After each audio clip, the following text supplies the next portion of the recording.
আমার নাম সুমি। কলেজ থেকে বার্ষিক শিক্ষা সফরে গিয়ে আমার বেস্ট ফ্রেন্ড সুজনের সাথে অনাকাঙ্ক্ষিত ঘটনা ঘটে যায়, যার ফল সারা জীবন আমার একাই ভোগ করতে হয়।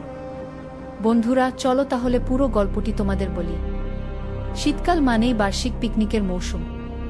এই পিকনিকগুলোতে যেমন আনন্দ থাকে, তেমনি থাকে বন্ধুত্বের নতুন মাত্রা যোগ করার সুযোগ। সুমি ও সুজন, দুই বন্ধু, এমনই একটি বার্ষিক পিকনিকে নিজেদের সম্পর্ককে নতুনভাবে আবিষ্কার করেছিল।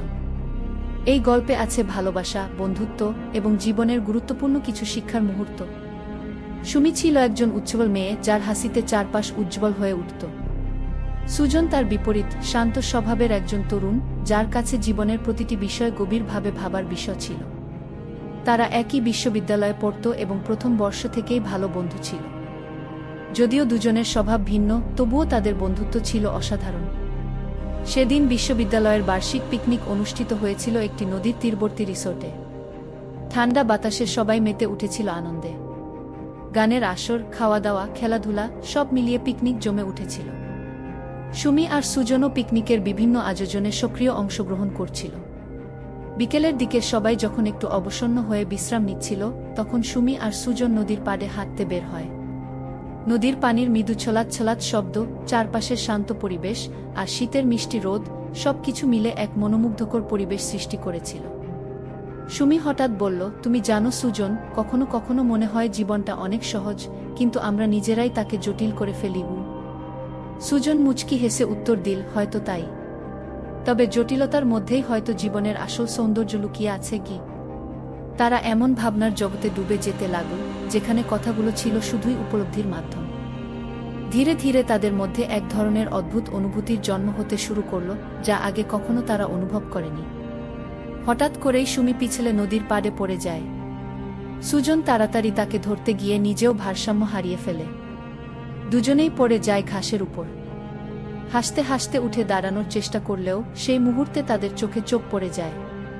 এই চোখে চোখ পড়া যেন মুহূর্তেই তাদের সম্পর্ককে অন্য এক মাত্রায় নিয়ে গেল।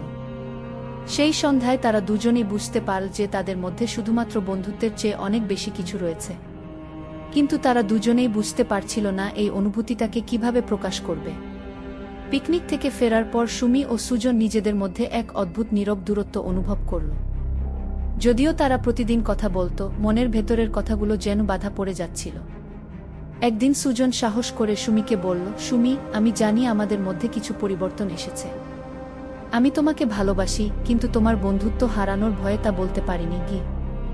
সুমি কিছুক্ষণ চুপ থেকে বলল, আমিও একই অনুভূতি অনুভব করি সুজন, কিন্তু আমাদের এই সম্পর্কের ভবিষ্যৎ নিয়ে ভাবা দরকার। তাদের সম্পর্ক শুধু ভালোবাসার সীমাবদ্ধ ছিল না, তারা একে অপরকে জীবন সম্পর্কে আরও ভালোভাবে বুঝতে শিখল। তারা শিখল যে সম্পর্ক মানে শুধু মধুর মুহূর্ত নয়, বরং একে অপরকে সম্মান এবং সমর্থন দেওয়াও। সুমি বলল, আমাদের জীবনে ভালোবাসা থাকলেও শিক্ষা জীবন গুরুত্বপূর্ণ। আমরা নিজেদের লক্ষ্যগুলোর দিকে মনোযোগ দেব এবং একে অপরকে সমর্থন করব।